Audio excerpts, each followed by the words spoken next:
Então, deixa eu ver se entendi. Está escuro lá fora, a floresta está aparentemente viva e você quer sair por aí procurando um cadáver. Daniel estava há apenas alguns dias e já estava falando sério comigo. Ele se abriu rápido, eu acho.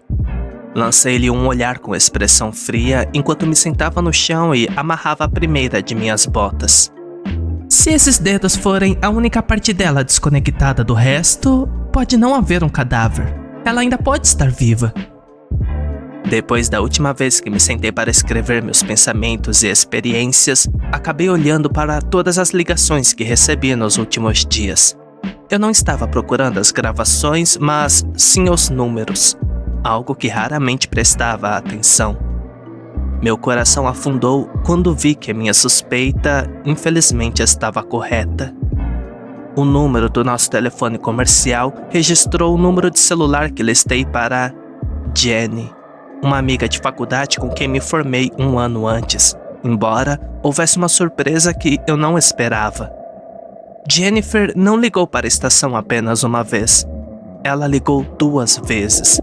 A primeira vez para me contar sobre um pássaro com olhos humanos que a mantinha acordada há dias.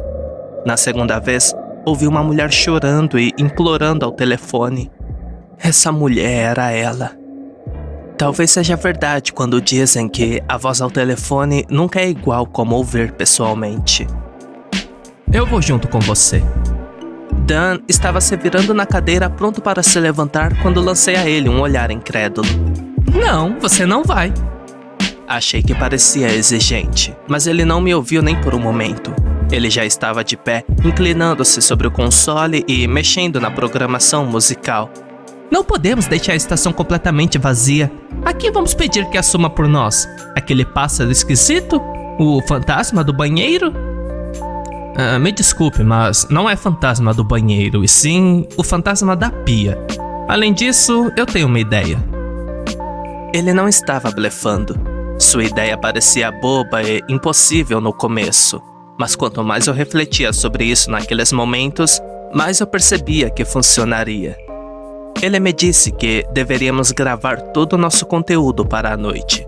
Gravávamos a previsão do tempo à noite, o noticiário das 10 e até uma mensagem de boa noite. Depois, colocávamos essas gravações no alinhamento com o resto da música. Ninguém saberia, e se demorasse muito mais do que o esperado, simplesmente configuraríamos a programação da transmissão para continuar no bloco de coruja noturna de 6 horas ininterruptas de músicas. Eu tinha que sair às 10 horas. Daniel me lembrou. Ele trabalhava apenas meio período, enquanto tempo integral assumiu um novo significado para minha presença eterna aqui. E já são quase 9 horas. Você não acha que vou receber hora extra por isso, acha? Não, mas pagarei a mais ao cara da mercearia quando pedirmos rosquinhas, se você exigir uma compensação. Eu não podia acreditar que eu realmente faria isso. Eu não podia acreditar que estava deixando Dan fazer isso. Honestamente, eu não sabia o que me assustava mais. A ideia de entrar na floresta à noite e deixar a estação abandonada, ou a ideia de ir sozinha e deixar Dan com a responsabilidade de me substituir. Agora, não estou dizendo que ele é um incompetente, mas tenho quase certeza de que um testigo selvagem poderia mexer no console do rádio e operá-lo tão bem quanto ele. Ele tem muito a aprender. É isso que eu quero dizer.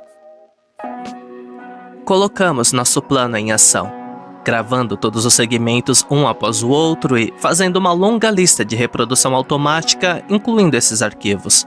Com alguma sorte, soaria tão genuíno quanto uma conversa ao vivo. Quando terminou e o rádio estava programado para tocar sozinho até pouco antes do sol nascer, Daniel e eu vasculhamos o armário em busca de lanternas, garrafas de água e um kit de primeiros socorros só por precaução. Eu esperava que não precisássemos recolocar nenhum de nossos dedos, mas as descobertas sombrias de ontem trouxeram essa possibilidade de que não mencionar sobre o improvável não garante que ele não possa acontecer. Minha segunda viagem ao ar livre não pareceu tão assustadora quanto a primeira. Talvez fosse porque o nevoeiro não estava pronto para acontecer por alguns dias. Ou talvez ter um objetivo importante abafasse aquele sentimento da insignificância. Pesquei meu telefone no bolso, olhando para o número minúsculo de barras de sinal no canto. Aqui fora, com uma parede de árvores ao nosso redor e uma floresta aparentemente interminável através das montanhas, era perigoso não ter nenhum tipo de conexão com o mundo exterior. Observei as grades desaparecerem enquanto continuávamos a andar, as folhas molhadas rangendo sob nossos pés. Acho que eu nunca estive aqui. Não tão tarde, pelo menos. Daniel estava apontando sua lanterna para o chão e depois para as árvores na altura dos olhos. Eu odiava quando ele fazia isso. Eu tinha algum medo oculto de que, quando ele acendesse a luz de repente, iluminasse algo aterrorizante. Você sabe se virar por aqui, não é? Eu estava me agarrando às memórias. Eu havia deixado a cidade tão jovem e ficado tão longe por tanto tempo que qualquer lembrança de brincar na floresta se perdeu para mim neste momento. No entanto, lembrei-me. Havia fragmentos de uma memória em meu cérebro, mas parecia derreter, como se alguns desses pensamentos saíssem como água direto da minha mente. Já estive aqui há cerca de 1 ano atrás, mas não consigo memorizar caminhos muito bem. Mas não é como se não pudéssemos ver a torre de rádio a quilômetros de distância. Daniel deu os ombros, acenando com a cabeça e aceitando a resposta. Ele olhou de volta para o nosso santuário de metal e madeira, que ficava tão alto na colina com uma enorme torre pairando sobre ele que seria quase impossível não vê-lo de quase qualquer lugar deste lado da floresta. Olhei para a frente no escuro, semicerrando os olhos enquanto Daniel movia a lanterna para baixo e para cima para ter uma visão da estação. Mantive minha própria lanterna desligada para economizar bateria caso a dele acabasse, mas eu tinha que admitir. Sua tolice constante com aquela maldita lanterna iria me dar nos nervos se ele continuasse assim. Você quer parar com isso? Com o quê? Brincando com a lanterna. O que tem a lanterna? Ergui a voz para ele, lembrando-me do algodão em suas orelhas. Você está brincando com a... Antes que eu pudesse terminar a frase, um som irrompeu na nossa frente, alto o suficiente para Daniel ouvir através de suas bandagens. Era o gemido de um animal, agressivo ou indefesa de si mesmo. Dan virou de volta, sua lanterna apontando diretamente para a fonte do som enquanto eu parava no meio do caminho e permanecia perfeitamente imóvel. Era um alce, enorme em tamanho, com olhos brancos brilhando para nós na escuridão. De jeito nenhum poderia ter passado despercebido, levando-me a acreditar que ele estava parado ali perfeitamente imóvel todo esse tempo. Seus chifres estalavam contra as árvores ao redor enquanto ele balançava a cabeça, batendo os cascos dianteiros na terra e na pedra. Dan e eu recuamos alguns metros, mas o alce não investiu contra nós. Em vez disso, assim que parou de fazer barulho e pisar forte, ele se virou e nos encarou por um longo momento. Seus olhos eram esferas refletivas, mas eu o observei piscar. Suas pálpebras estavam à direita e à esquerda, encontrando-se verticalmente como as de um réptil. Então, com um gruído pesado, ele saltou pesadamente para dentro da floresta. Percebi entre as instâncias de me perguntar o quão estive perto de me cagar nas calças que ele corria com um galope muito estranho. Ele tinha 3 patas traseiras.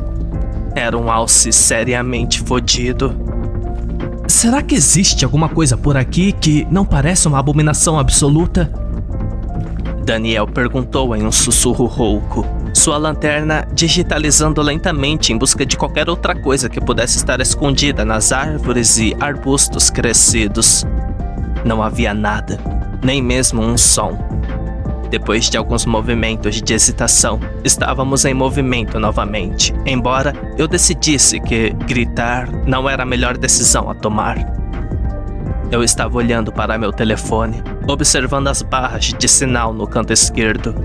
Eu não esperava ter nenhum sinal aqui, mas, estranhamente, uma única barra piscava e depois desaparecia, como se quisesse encontrar uma conexão. Eu não tinha explicação para isso, mas também não pensei muito nisso.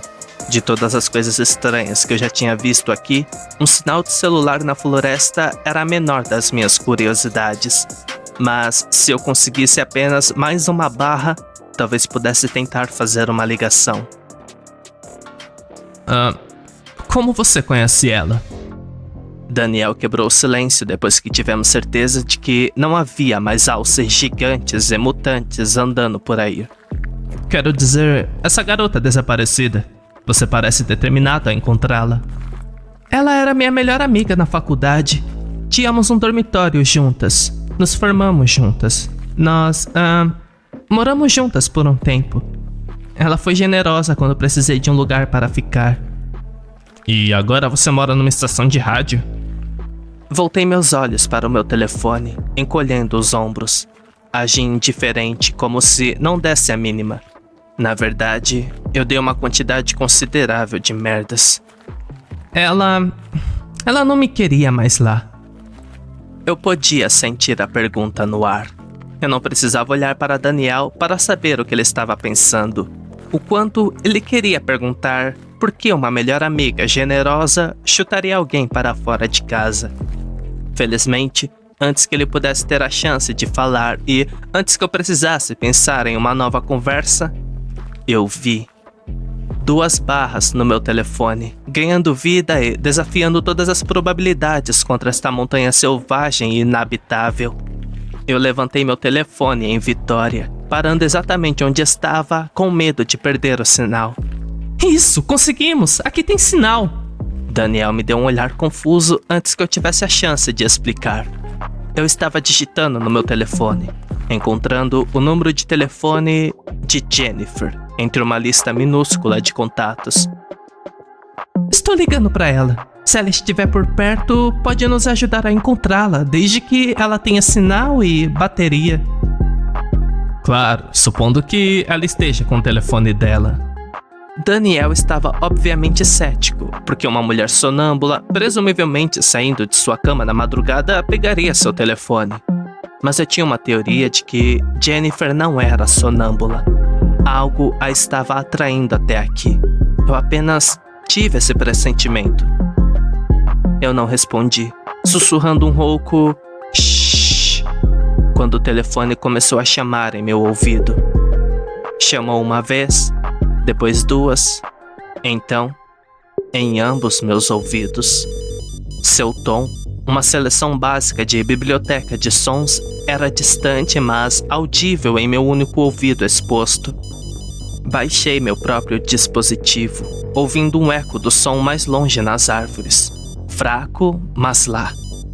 Daniel virou-se na direção do meu olhar, a lanterna varrendo o chão para encontrar um caminho de galhos quebrados e grama achatada se arrastando no meio do mato. O que você está ouvindo? O telefone dela. Isso foi tudo que eu disse antes de perseguir o brilho de sua lanterna no chão, decidindo que uma fonte não era suficiente. Puxei a lanterna sobressalente da bolsa em volta dos meus ombros, batendo com ela na minha mão enquanto ela ganhava vida. O telefone parou de tocar. Então liguei novamente, esperando desesperadamente que não fosse apenas um truque que meus ouvidos estavam pregando. Não pude deixar de sentir um certo nível de paranoia, sabendo que esta floresta poderia estar nos atraindo ainda mais com ilusões de som e direção. Talvez seja exatamente isso que fez com Jennifer. Tive então uma sensação de familiaridade com a floresta. Eu conhecia este caminho. Quase me senti mal no momento em que algumas memórias antigas e enterradas começaram a ressurgir. Mas não porque essas memórias me traumatizaram. Não. A náusea fazia parte da memória. Lembrei-me da fogueira, rugindo no centro de uma clareira. A voz distinta de uma pessoa reclamando que iria queimar as árvores. Lembrei-me de tropeçar em garrafas de cervejas e o som de um violão de merda. Algum idiota bêbado cantando desafinado. Merda, talvez eu era a idiota bêbada cantando desafinada. Provavelmente era eu, agora que penso nisso.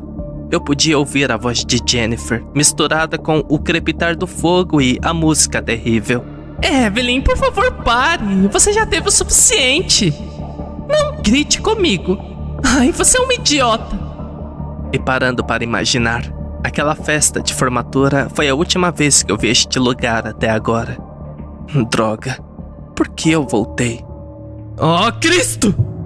Ouvi Daniel gritar antes de ver o que ele havia encontrado. E Deus, eu gostaria de não ter visto isto. Virei minha lanterna para ele, primeiro dando uma olhada enquanto ele cambaleava para trás com os olhos grudados no chão à sua frente. E então, eu totalmente iluminei a grama abaixo. Havia sangue encharcando cada centímetro de grama e sujeira que eu poderia ver. E um homem. Pelo menos a metade superior dele. Perto dali, a metade inferior de outra pessoa. Está vestindo um par de shorts caqui e sapatos de caminhada. Ambos foram separados ao meio. Apenas metade de seus corpos jogados para baixo onde pudéssemos vê-los. E o resto? Onde estava o resto? Eu não deveria ter examinado a luz para cima, mas o som de galhos de árvores rangendo me tentou. Minha lanterna seguiu o tronco, manchada até o alto, até iluminar o que por acaso eram as outras metades dos dois cadáveres. Eles estavam presos nos galhos por suas roupas e seus membros, como se tivessem sido jogados no ar e fossem pegos onde quer que caíssem. O segundo corpo era de uma mulher, mas não era Jennifer. Eu me sentia enjoada. Todas as sombras e formas estavam girando em minha visão. Cheiros pungentes não apenas em meu nariz, mas em minha língua quando uma onda completa daquele cheiro terrível me atingiu. Engasguei, mas antes que pudesse virar meu corpo inteiro para longe da cena, minha luz captou outra coisa. O brilho de olhos no tronco de uma árvore próxima. Apenas deixe-me dizer. Eu vi algumas coisas desconfortáveis no tempo em que tenho trabalhado aqui na floresta. Não me refiro a apenas coisas horríveis e aterrorizantes, mas coisas realmente perturbadoras. Coisas incomuns. A partir de agora, isso foi o mais absurdo. Encontramos Jennifer. Ela estava inteira, tanto quanto eu posso dizer. Além de uma mão faltando todos os dedos, exceto, ironicamente, o dedo do meio. Eu gostaria de pensar que foi uma piada final de quem quer que a tenha assassinado, mas provavelmente é uma ilusão, onde o humor é realisticamente inexistente. Ela estava empalhada, seus membros torcidos para rolá-la em uma bola humana dentro de um troco oco de uma árvore, com seu rosto totalmente branco espiando por um buraco na casca.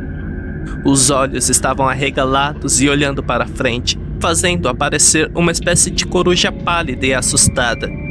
Sua boca estava aberta, cheia de grama seca e galhos, quase como um ninho de pássaro. Uma de suas mãos estava saindo da árvore, o braço provavelmente quebrado para realizar tal posição. Sua mão estava inclinada, a palma apontada para cima e um telefone celular estava no centro, piscando o aviso de 10% de bateria. Bem, isso e 2 chamadas não atendidas minhas. Meu nome estava na tela.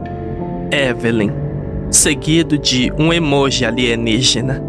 Era perfeitamente apropriado. Não há uma maldita pessoa na Terra que poderia me convencer de que ela não estava posicionada desta forma de propósito. Nós nem éramos mais amigas, mas merda, eu realmente falhei com ela uma última vez. Pelo menos sou consciente disso, suponho. Daniel e eu sabíamos que não poderíamos ficar lá. Não era apenas a porra de um pesadelo de se ver, mas o cheiro de sangue e corpos no chão estava fazendo nossos estômagos revirarem. Esse é um cheiro que você realmente não esquece, eu acho. Então, nos viramos para sair, completamente silenciosos. Não tínhamos nada a dizer um ao outro. Nada reconfortante, nenhuma energia sequer para falar sobre nossos medos. Estávamos na metade do caminho para a torre de rádio quando Dan finalmente falou. Você sabe... Ele começou. Eu queria este trabalho porque pensei que estaria seguindo o meu caminho. Achei que seria bom nisso. Talvez fazer as pessoas rirem e sorrirem um pouco. Mas até agora, tudo tem sido horrível. Agora, embora soubesse que contratar Dan não era minha responsabilidade, ainda assim sentia uma pontada de culpa. Ele tinha boas intenções e seu coração sempre esteve no lugar certo. Mas ele estava sofrendo por isso. Ele teve a chance de sair, mas optou por voltar mesmo assim. Às vezes eu me perguntava se essa situação bizarra e confusa era a única coisa emocionante que ele esperava. Pelo menos até que a morte real entrasse em cena. Agora ele estava muito envolvido. Nós dois estávamos. Hey, Dan! Eu perguntei a ele, apontando a luz em meu próprio rosto. Sim? Sua mãe me convidou para um casamento em junho. Se importa se eu for junto? Ele riu. Foi a primeira vez que o ouvi rir assim. Isso não diz muito, considerando que nos conhecemos há menos de uma semana. Mas o tempo parece se arrastar depois de você ver uma merda estranha com alguém. Smoking combinando e tudo mais? Ele ofereceu. Eu balancei a cabeça decisivamente. Com laço xadrez. O resto da caminhada foi tranquilo. Voltamos para a torre de rádio depois da meia-noite. O bloco de música da madrugada começando a funcionar automaticamente exatamente como havíamos planejado. Aproveitei para aproveitar a noite devagar, sem precisar correr de volta para o console ou mesmo para aquele colchão velho e encaroçado onde eu dormia. Daniel estava saindo, como eu esperava, e queria que ele fosse embora. Mas fiz um esforço extra para me destacar na entrada de cascalho e me despedir dele. Eu poderia ter ficado emocionada com a coisa toda, agradecendo a ele por salvar minha vida no nevoeiro ou por insistir em ir comigo encontrar Jennifer. Em vez disso, eu apenas disse a ele para dirigir com segurança e aparecer inteiro na segunda-feira. Ele apenas apontou para uma de suas orelhas e disse: Tarde demais, eu já fiz meu sacrifício de sangue. Passei muito tempo naquela noite apenas sentada de pernas cruzadas na minha cadeira e olhando pela janela. Eu estava com meus fones de ouvindo a música. Quase tive a vontade de ligar o microfone para perguntar quem estava ouvindo comigo, mas ficaria decepcionada se ninguém ligasse para me responder. Bem, aqui é a Evelyn, da 104.6 FM. E tem um conselho: não trate seus amigos como merda.